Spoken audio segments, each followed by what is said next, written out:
ओम गणेशाय नमः।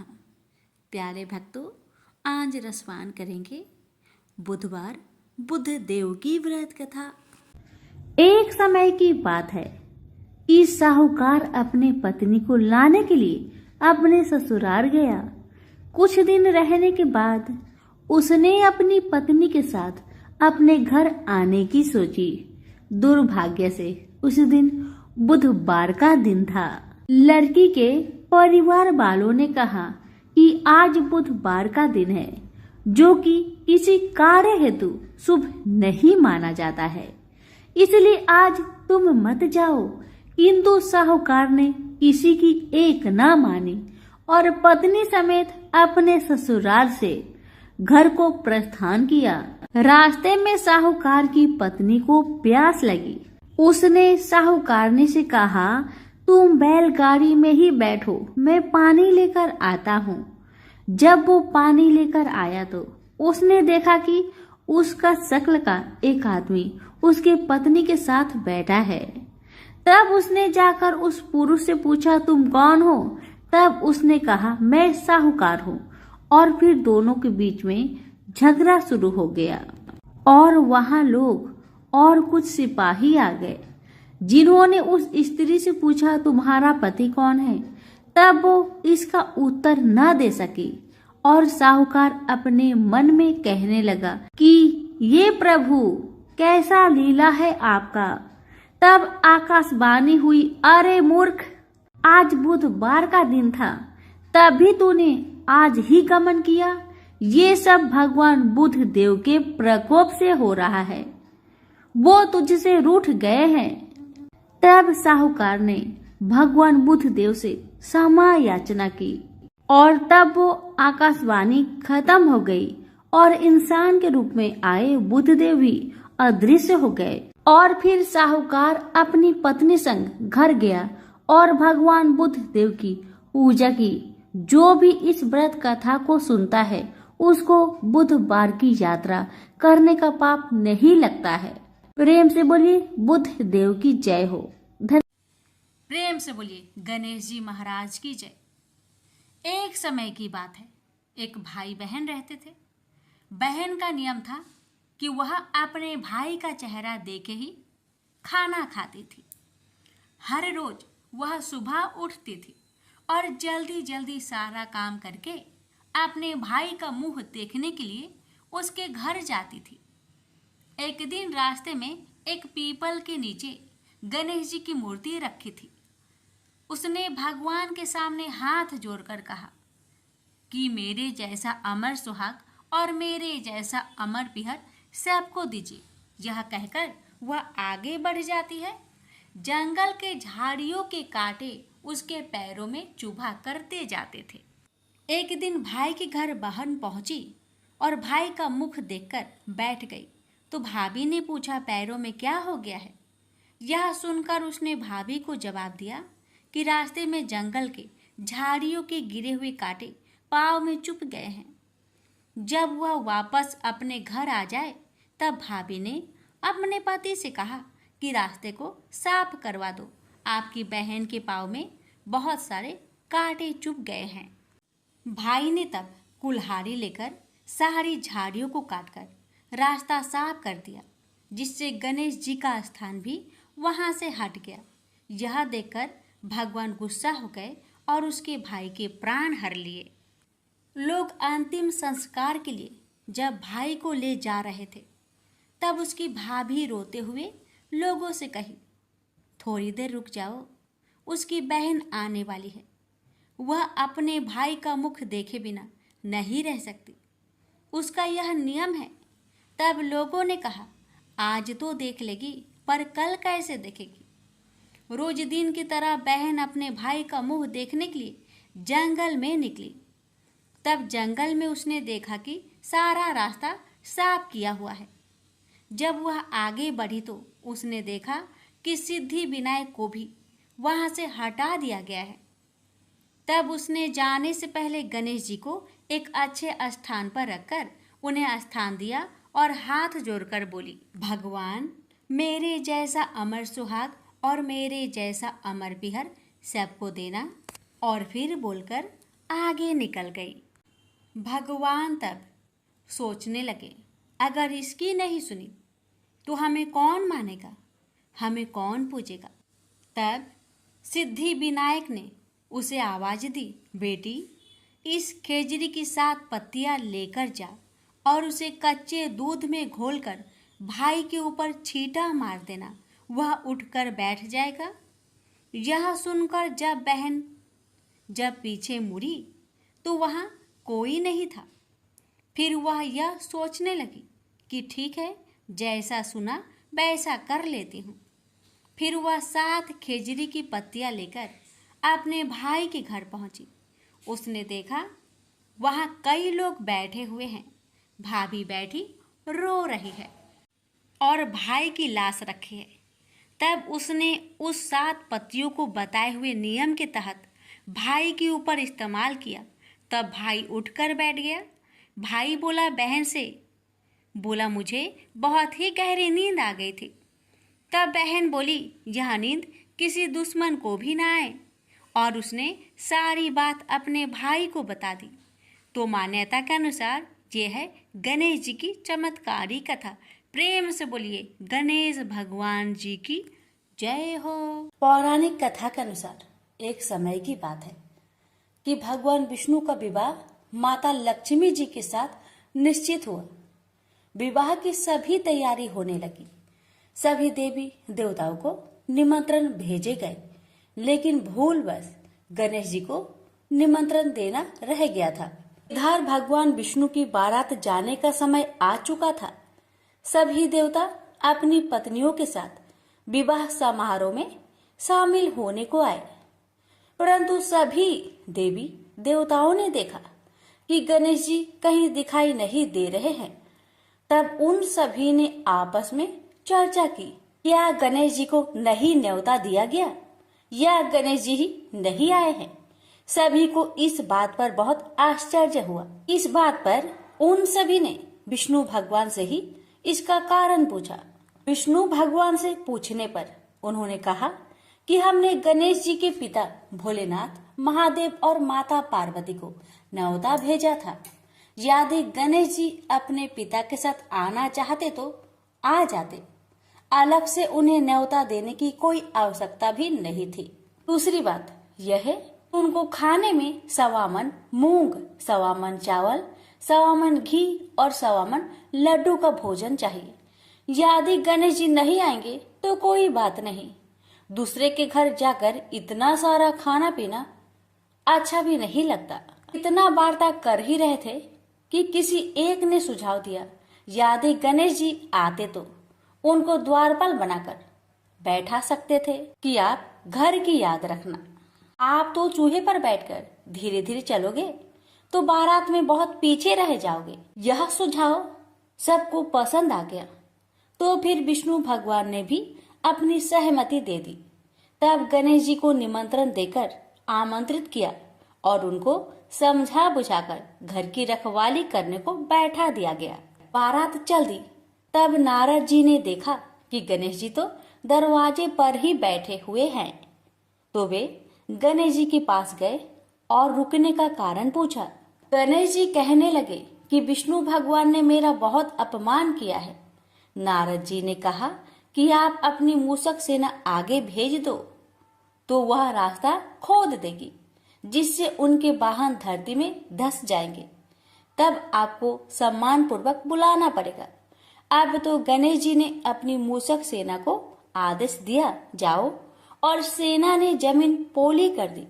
जब बारात वहां से निकली तो रथों के पहिए धरती में धंसने लगी। लाख कोशिश की परंतु पहिए नहीं निकले। सभी ने अपने अपने उपाय किए, परंतु पहिए तो नहीं निकले, बल्कि जगह जगह से टूटने लगे। किसी को समझ में नहीं आ रहा था कि अब क्या किया जाए।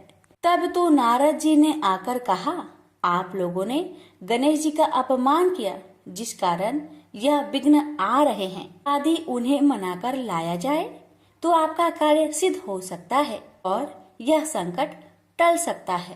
शंकर भगवान ने अपने दूत नंदी को भेजा और वे गणेश जी को लेकर आए। गणेश जी का आदर सम्मान के साथ पूजन किया गया। फिर रथ के पहिए निकलने लगे और यह संकट टल गया। अब रथ के पहिए निकल तो गए, परंतु वे टूट फूट गए थे, तो उन्हें सुधारे कौन? पास के खेत में एक खाती काम कर रहा था। उसे बुलाया गया। खाती अपना कार्य करने से पहले श्री गणेशाय नमः कहकर गणेश जी की वंदना मन ही मन करने लगा। देखते ही देखते खाती ने सभी पहियों को ठीक कर दिया। तब खाती कहने लगा कि हे देवताओं, आपने सर्वप्रथम गणेश जी को नहीं मनाया होगा और न ही उनकी पूजन की होगी, इसलिए तो आपके साथ यह संकट आया है। मैं तो मूर्ख अज्ञानी हूँ, फिर भी पहले गणेश जी को पूजते हैं, उनका ध्यान करते हैं। आप लोग तो देवगण हैं, फिर भी आप गणेश जी को कैसे भूल गए? अब आप लोग भगवान श्री गणेश जी की जय बोलकर जाए तो आपके सब काम बन जाएंगे और कोई संकट भी नहीं आएगा। ऐसा कहते हुए बारात वहां से चल दी और विष्णु भगवान का लक्ष्मी जी के साथ विवाह संपन्न करा के सभी सकुशल घर लौट आए। हे गणेश जी महाराज, आपने विष्णु को जैसा कारज सरियो ऐसा कारज सबको सिद्ध करिजो। बोलिए गजानन भगवान की जय। बहुत समय पहले की बात है। किसी गांव के बाहर एक बरगद का पेड़ था, जिसके पास ही गणेश जी का एक छोटा सा मंदिर था। गांव में और मंदिर नहीं थे, इसलिए सब लोग इसी मंदिर में आकर पूजा किया करते थे। गांव में एक भिखारी भी रहता था। भीख मांगना ही उसका काम था। गांव छोटा सा था, भिखारी को काफी भीख नहीं मिलती थी, इसलिए यह और कोई उपाय न देखकर मंदिर के दरवाजे पर बैठने लगा। सोचने लगा कि लोग यहाँ धर्म करने आते हैं और नहीं तो सही पेट भरने लायक भीख तो मिल जाया करेगी। भिखारी दिन भर मंदिर के दरवाजे पर बैठा रहता और जब वहाँ किसी को आते देखता तो शिव शिव रटने लगता। इस तरह बेचारा दिन भर गणेश जी और शिव जी का नाम जपता रहता था, मगर शाम तक उसे भीख मिलती थी। फिर 2-4 मुट्ठी अन्न और कुछ फल मूल और कभी कभी 4-6 पैसे मिलते थे। हालांकि इतनी थोड़ी आमदनी से किसी की गुजर कैसे हो सकती है। फिर भिखारी को अपना ही नहीं बल्कि अपनी बेटी की भी चिंता करनी पड़ती थी। उसकी बेटी का नाम था कमला और वह बड़ी चतुर और बड़ी समझदार थी, मगर चतुराई और समझदारी से तो पेट की आग नहीं बुझती, उसे तो भोजन चाहिए। इसलिए कमला कभी कभी अपने बाप को भोजन पाने के लिए तंग करने लगती थी। उस वक्त भिखारी के दिल पर बड़ी चोट लगती, उसकी आंखें भर आती थी। वह चिंता के समुद्र में डूब उतरने लगता था। गर्मी के दिन थे, दोपहर का समय था। ऊपर आसमान और नीचे धरती धक धक जल रही थी। चारों तरफ सन्नाटा छा रहा था। ऐसे ही समय में महादेव पार्वती लोगों का सुख दुख देखने इस संसार में आए। चलते चलते वे उसी गांव में पहुंचे और गणेश जी के मंदिर के सामने से निकले। भिखारी उन्हें आते देख ओम नमः शिवाय की रटना रटने लगा। भिखारी की यह हालत देख पार्वती जी को बड़ी दया आई। उन्होंने महादेव जी से कहा, भगवान इस भिखारी की तरफ भी तो देखिए, बेचारा कितना दुखी है। देखिए तो कितने प्रेम से आपका नाम जप रहा है और आप भगवान कितने कठोर है। आपको क्या इस भिखारी पर दया नहीं आई? मैंने सुना था कि लोग बड़े पापी हो गए हैं, वो देवताओं का पूजा नहीं करते, मगर नहीं, आज मुझे मालूम हुआ कि इसमें उनका कोई अपराध नहीं, सब तो देवताओं का अपराधी है। आप इसी भिखारी को ले लीजिए। बेचारा को आपका नाम लेते लेते बरसों बीत गए, इतने पर भी अभागा पेट भर भोजन तक नहीं पाता। जब देवता ही ऐसे कठोर हो जाएंगे तब कोई काहे उनकी पूजा करेगा। अब महादेव जी को पार्वती जी की बात लग गई। भगवान बोले, देवी आप असल बात क्या है नहीं जानती और आप जान भी नहीं सकती, क्योंकि आपका हृदय ही इतना कोमल है कि मैं कहता हूँ देवी आप जिद ना करें, जो हो रहा है उसे होने दीजिए। देवी ने एक ना सुना तो भगवान ने कहा, ठीक है, तो मैं आज इस भिखारी के लिए कुछ बंदोबस्त करा देता हूँ, जिससे इस भिखारी का दुख दूर हो जाएगा। इतना कहकर महादेव जी पार्वती जी के साथ मंदिर में पहुँचे। माता पिता को आते देख गणेश जी उठकर खड़े हो गए। उन्होंने बड़े प्रेम से माता पिता को प्रणाम किया। महादेव जी ने गणेश जी को आशीर्वाद दिया और कहा, देखो बेटा, यह भिखारी बरसों से तुम्हारे द्वार पर बैठा है, मेरा नाम जपा करता है, मगर तुमने अब तक इस पर दया क्यों नहीं किया? अब ऐसा कुछ उपाय करो जिससे इस बेचारे का दुख दूर हो जाए। गणेश जी ने हाथ जोड़कर उत्तर दिया, अच्छी बात है पिताजी, 7 दिन के भीतर उसका दुख दूर हो जाएगा, उसे कहीं न कहीं से 2 लाख रुपए मिल जाएंगे।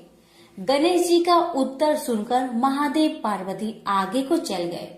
इसी समय एक बनिया मंदिर में पूजा करने आया था। वह आड़ में छिपा छिपा महादेव जी और गणेश जी की बातें सुन रहा था। उसने सोचा, ये तो बहुत अच्छा मौका है, यदि थोड़ी चतुराई से काम लूं तो सहज ही 2 लाख का मालिक मैं हो सकता हूँ। बस वह बड़ी खुशी से भिखारी के सामने पहुँचा और उसे प्रणाम कर एक तरफ बैठ गया। भिखारी को आज तक किसी ने प्रणाम नहीं किया था, न कोई उसके पास आकर बैठा ही था। बनिए की इस काम से भिखारी ने समझा कि यह बेशक कोई भला मानुष है। वह मन ही मन प्रसन्न हुआ और बनिए से बोला, बाबा, आप बहुत दयालु जान पड़ते हैं, कहिए मेरे पास आने की कृपा क्यों कर हुई? आप नहीं जानते मैं एक गरीब भिखारी हूँ। बनिए को तो अपना मतलब गांठना था। मीठेपन से बोला, आप भिखारी है? कौन कहता है कि आप भिखारी है? मुझे अच्छी तरह मालूम है कि आप एक पहुँचे हुए महात्मा हैं और आपके दर्शन से लोगों के पाप दूर हो जाते हैं। मैं भी आपके दर्शन करने चला आया हूँ। मुझे आपसे कुछ पूछना है, यदि आज्ञा दो तो पूछो। भिखारी खुशी से बोला, पूछिए। बनिया बोला, भला दिन भर आपको कितनी भीख मिल जाती है? भिखारी बोला, भाई, मिलने की क्यों पूछते हो, यहाँ तो पेट की भी लाले पड़े रहते हैं। रोजाना 2-4 मुट्ठी अन्न मिल जाता है, कभी 2-4 पैसे भी मिल जाते हैं, किसी तरह दिन काट लेता हूँ। बनिया कहने लगा, राम राम, आप जैसे महात्मा और यह कष्ट, इस गांव के आदमी भी क्या आदमी हैं? आपकी थोड़ी सी सहायता नहीं कर सकते? आप कैसे यह कष्ट सह लेते हैं? मुझे तो आप पर बड़ी दया आती है। मेरे जी में आता है कि मैं आपकी कुछ सेवा करूं, पर कहने में डर मालूम होता है। भिखारी बोला, आप मेरी सहायता कर सकते हैं? अब बनिया हंसते हुए बोला, मेरी इतनी हैसियत कहाँ है जो आपकी कुछ सेवा कर सकूं, मगर एक बात है, आज से 7 दिन तक आपको जो कुछ भी मिले वह मुझे दे दीजिए, बदले में आपको मैं 100 रुपया दे दूंगा। 100 रुपये के नाम सुनते ही भिखारी मारे खुशी के उछल पड़ा। उसने सोचा, अगर 100 रुपये मिल जाए तो क्या कहना, यहाँ तो 7 दिन में 7 आने के सामान भी न मिले, तब तो 100 रुपये छोड़ देना सरासर बेवकूफी होगी, पूरा गधापन है। मगर इसी समय उसे लड़की की ख्याल आ गई। उसने सोचा, अगर मैं 100 रुपया लेकर घर पहुंचा और मेरी बिटिया रानी गुस्सा करने लगी तो पहले मैं उसकी सलाह ले लेता हूँ। बस यही विचार में आते ही उसने बनिए को जवाब दिया, आपने मुझ पर बड़ी कृपा की, मगर मैं अभी कुछ नहीं कह सकता, सोच विचार करके कल कहूँगा। जब बनिया चला गया तब भिखारी ने अपनी बिटिया को बुलाया और उससे सब हाल कह सुनाया। चतुर बिटिया कमला ने फौरन समझ गई कि इसमें जरूर कोई बनिए की शैतानी है। उसने पिता से कहा, बनिया बिना फायदे के क्यों 100 रुपये देने चला?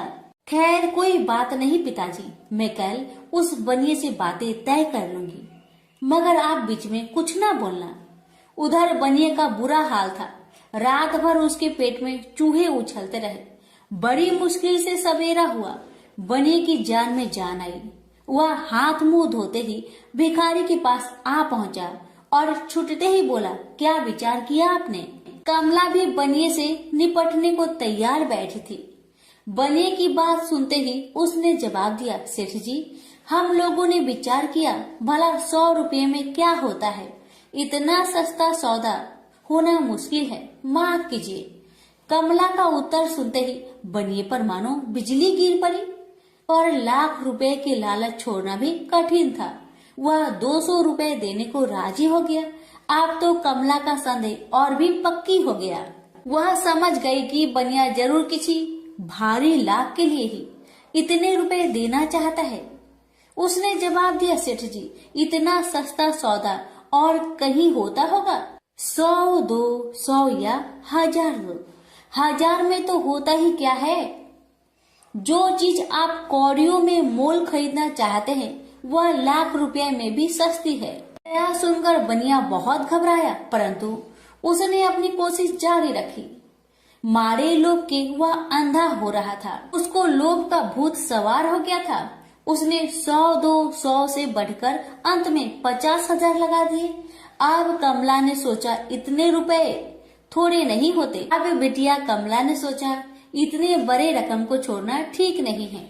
उसने बनिए से कहा, खैर आप नहीं मानते तो मैं ही आपकी बात मान लेती हूँ, मगर शर्त यह है कि रुपए अभी मिलने चाहिए। ये शर्तें मंजूर करने में बनिए को क्या उजर थी। वह खुशी खुशी घर लौटा। उसने सोचा 50,000 रुपए देकर 1 लाख लेना कुछ बुरा नहीं है। 2 लाख न सही 1.5 लाख मालिक तो बन ही जाऊंगा। आहा, मेरी तकदीर भी कितनी चोखी है। साथ ही दिन में 50,000 का लाभ हो गया। उसने घर आते ही भिखारी के पास 50,000 रुपए भेज दिए। अब बनिया हर रोज भिखारी के पास आता और उसकी दिन भर की भीख घर ले आता। इस तरह 6 दिन बीत गए।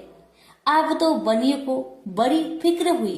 7वें दिन वह फिर गणेश जी के मंदिर में पहुंचा। उसने देखा कि आज फिर महादेव पार्वती मंदिर में पधारे हैं। बस वह दीवार से कान सटा उनकी बातें सुनने लगा, मगर यह क्या, उसका कान दीवार में चिपक गया। उसने कान छुड़ाने की बहुत कोशिश की, पर कान टस मस न हुआ। तब वह दाहिने हाथ की सहायता से कान छुड़ाने लगा। इतने में हाथ भी दीवार में चिपक गया। इधर महादेव जी ने गणेश जी से पूछा, बेटा इस भिखारी के लिए कुछ इंतजाम हुआ है? गणेश जी बोले, जी हाँ, उसे 50,000 रुपए तो दिलवा दिए हैं, बाकी के लिए बनिए को दीवार से चिपका कर रखा है। यह बनिया बड़ा लोभी कंजूस है। इसने गरीबों से एक एक के 4-4 वसूल कर अपना घर बनाया है। रुपए वसूल करने में इसने गरीबी पर दया नहीं की। उनके बच्चे भूखे मरते रहे, पर इसने 4 रुपए वसूल करके भी संतोष नहीं किया। इस तरह इसने 1 लाख रुपए से अपनी तिजोरी भर ली है। गरीबों के माल से यह सुख नहीं उठा सकता। अब जब तक यह भिखारी को बाकी 50,000 रुपए न देगा, तब तक दीवार से चिपका रहेगा। गणेश जी की बातें सुनकर बनिए ने अपना माथा को पीट लिया। इसकी आंखें में आंसू बरसने लगे। जब उसने घर से 50,000 रुपए मंगवाया और भिखारी को दे दिए, तब कहीं दीवार से उसका पीछा छूटा। से बोलिए गणेश भगवान की जय, उमापति शंकर भगवान की जय। बात उस समय की है जब परशुराम ने अपनी प्रतिज्ञा के अनुसार पृथ्वी को क्षत्रियों से रहित कर दिया था। तब वे अपने गुरु भूतनाथ के चरणों में प्रणाम करने और गुरु पत्नी अम्बा तथा उनके नारायण तुल्य दोनों गुरु पुत्र कार्तिकेय और गणनायक को देखने की लालसा से कैलाश पहुँचे। वहाँ उन्होंने अत्यंत अद्भुत कैलाशपुरी का दर्शन किया। अपने गुरु की उस दिव्य पुरी के दर्शन कर उनका नंदन आनंद विभोर हो गए। फिर उन्होंने शिव का 15 योजन ऊंचा और 4 योजन विस्तृत अत्यंत सुंदर आश्रम देखा। परशुराम वहां सबसे मिले और उन्होंने सबसे बात की। इसके बाद वे नंदीकेश्वर से आज्ञा प्राप्त कर प्रसन्नता पूर्वक आश्रम के भीतर प्रविष्ट हुए। कुछ ही आगे जाने पर महातपस्वी परशुराम ने बहुमूल्य रत्नों से निर्मित सैकड़ों मंदिर देखे।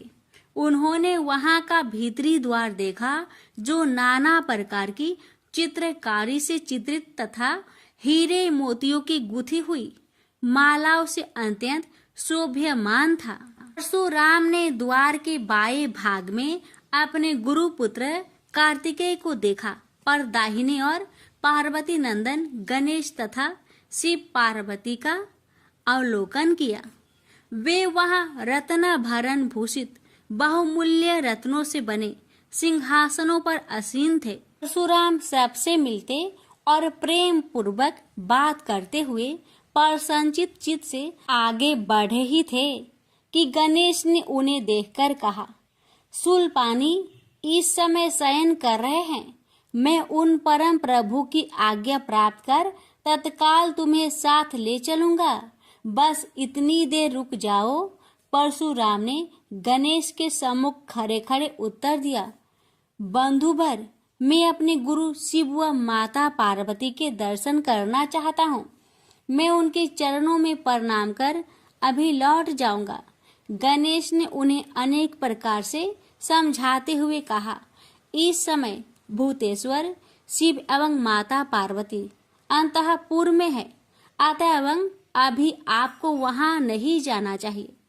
परम गुरुदेव शिव एवं माता पार्वती के चरण कमलों के दर्शन करने का मेरा सहज अधिकार है। परशुराम अपने आग्रह पर दृढ़ थे, किंतु गणेश उन्हें अत्यंत विनय पूर्वक समझाते रहे। मैं तो परम पिता शिव एवं माता पार्वती के दर्शनार्थ जाऊंगा ही। यह कहकर परशुराम आगे बढ़ना ही चाहते थे कि गणेश ने उन्हें रोक दिया। 21 बार पृथ्वी को क्षत्रियों से रहित करने वाले भृगु नंदन कुपित हो गए और उनका गणेश से विवाद ही नहीं हुआ, हाथापाई भी होने लगी। कुमार कार्तिकेय ने उन्हें समझाने का प्रयास किया, किंतु क्रोध परशुराम ने उन्हें धक्का दे दिया, जिससे वह गिर गए। शिव पुत्र गणेश ने उठकर परशुराम की ओर डंडा के लिए उनकी भर्त्सना की, तो क्रोध परशुराम ने अपना तीक्ष्ण परशु उठा लिया। तब गणेश ने अपनी सूंड बढ़ाकर उन्हें उसमें लपेट लिया और घुमाने लगे। गणेश की सूंड में लिपटे परशुराम सर्वथा असहाय और निरुपाय थे। गणेश के योग बल से परशुराम अस्तंभित रह गए। गणेश ने परशुराम को सप्तद्वीप, सप्त पर्वत, सप्त सागर, भूलोक, स्वर्गलोक, जनलोक, ध्रुवलोक, गौरीलोक और शंभुलोक में घुमाते हुए समुद्र में फेंक दिया।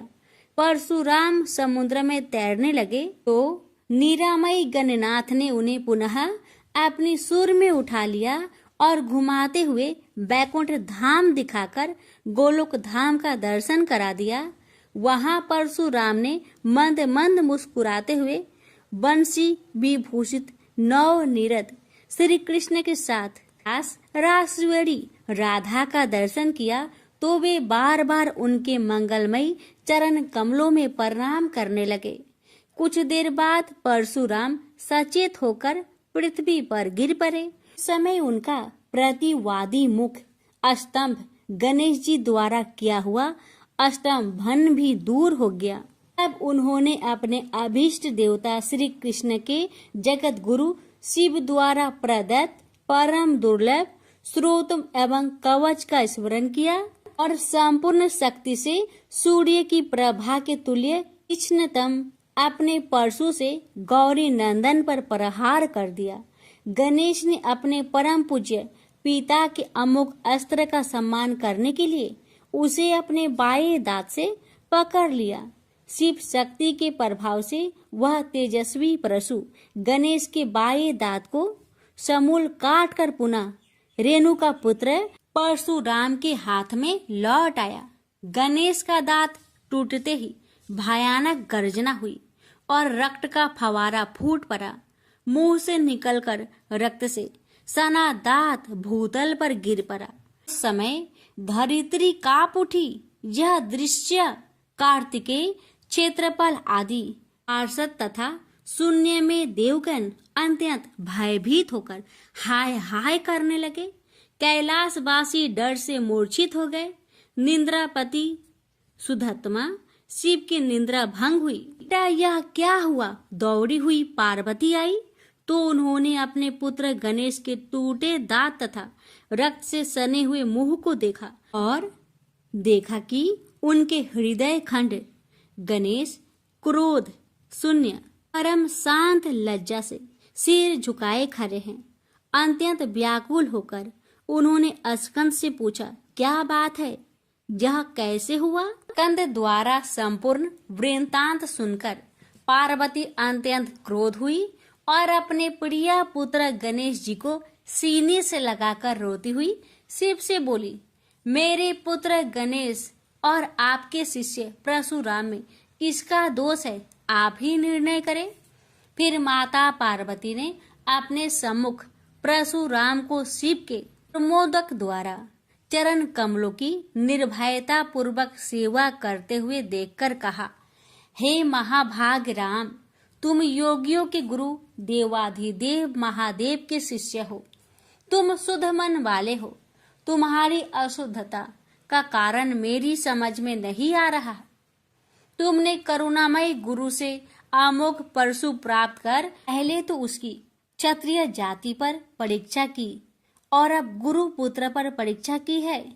श्रुति गुरु दक्षिणा देने का निर्देश करती है और तुमने अत्यंत निर्दयता पूर्वक गुरु पुत्र का समूल एक दांत ही नष्ट कर दिया। अब इसका सिर भी काट डालो। चरमता का अमोघ परशु प्राप्त कर ले तो क्षुद्र श्रृंगाल भी वनराज को मार सकता है। इतना कहकर क्रोध से भगवती पार्वती परशुराम को मारने के लिए प्रस्तुत हो गई। भय बस परशुराम ने मन ही मन करुणा सागर गुरु को प्रणाम कर अपने इष्ट देव गोलोकनाथ श्री कृष्ण का स्मरण किया।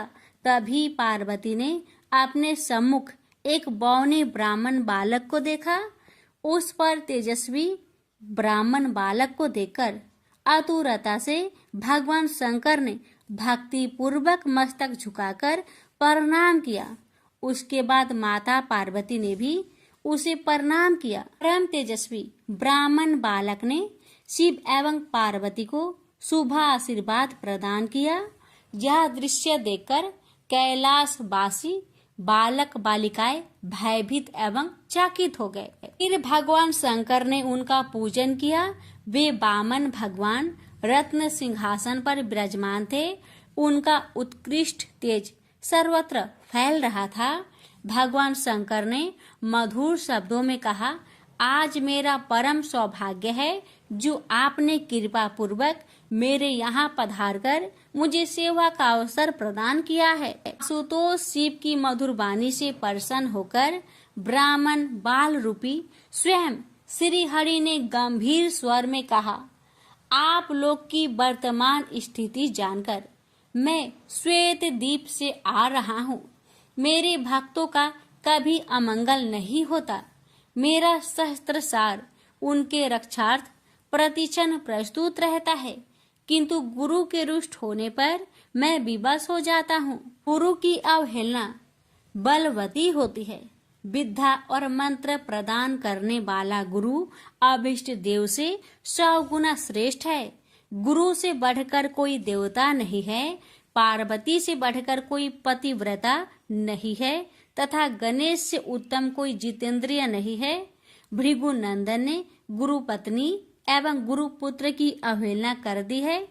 उसी का मार्जन करने के लिए मैं यहाँ उपस्थित हुआ हूँ। श्री हरि ने भगवान शंकर के बाद भगवती पार्वती से कहा, तुम जग जननी हो। तुम्हारे लिए गणेश, कार्तिकेय और परशुराम भी पुत्र तुल्य है। इन परशुराम ने स्नेह के प्रति शिव और तुम्हारे मन में भेद नहीं है। आता एवं जो उचित समझो करो। देव बड़ा प्रबल होता है।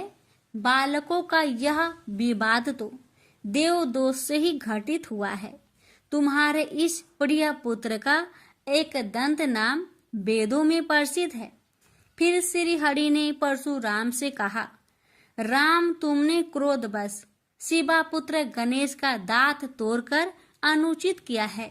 इस कारण तुम निश्चय ही अपराधी हो। ये सर्वशक्ति स्वरूपा पार्वती प्रकृति से परे और निर्गुण है। श्री कृष्ण भी इन्हीं की शक्ति से शक्तिशाली हुए हैं। ये समस्त देवताओं की जननी है। तुम इनकी स्तुति कर इन्हें संतुष्ट करो। इतना कहकर श्री हरि बैकुंठ के लिए प्रस्थान कर गए। परशुराम ने भी स्नान कर शुद्ध वस्त्र धारण कर लिए। वह हाथ जोड़कर गुरुदेव के चरणों में प्रणाम कर सिर झुकाए जगजननी गौरी का स्तवन करने लगे। भक्तवर परशुराम के संपूर्ण अंग पुलकित थे और उनके नेत्र से अश्रु प्रवाहित हो रहे थे। इस प्रकार करुण प्रार्थना करते हुए अंत में परशुराम ने कहा, जगजननी रक्षा करो, मेरे अपराध को क्षमा कर दो। भला कहीं बच्चे के अपराध करने से माता कुपित होती है। यह कहकर परशुराम ने माता पार्वती के चरणों में प्रणाम कर अत्यंत दुखी होकर रोने लगे। परशुराम की करुण प्रार्थना से करुणामयी पार्वती का हृदय द्रवित हो गया। उन्होंने प्रीति पूर्वक परशुराम को अभय दान देते हुए कहा, बेटा अब शांत हो जाओ। आशुतोष के अनुग्रह से तुम्हारी सर्वत्र विजय हो। सर्वतरात्मा श्री हरि तुम पर सदा प्रसन्न रहे। गुरुदेव शिव में तुम्हारी भक्ति सुदृढ़ रहे। तुम अमर हो जाओ। इसी प्रकार दयामयी पार्वती ने परशुराम को आशीर्वाद दिया और वे अपने अंतपुर में चली गई। उस समय वहां श्री भगवान के मंगल नाम का उच्च घोष होने लगा। फिर परशुराम ने एक दंत गणेश का स्तवन किया और गंधे, पुष्प, धूप, दीप एवं तुलसी रहित नैवेद्य आदि से लंबोदर की प्रीति पूर्वक पूजा की। परशुराम ने भक्ति भाव से भाई गणेश को संतुष्ट कर माता पार्वती एवं कृपा सिंधु त्रिलोचन के चरणों में प्रणाम किया। फिर उन्होंने गुरु की आज्ञा प्राप्त कर प्रसन्नता पूर्वक वहां से प्रस्थान किए। प्रेम से बोलिए गौरी पुत्र गणेश भगवान की जय। हर हर महादेव। माता पार्वती की जय।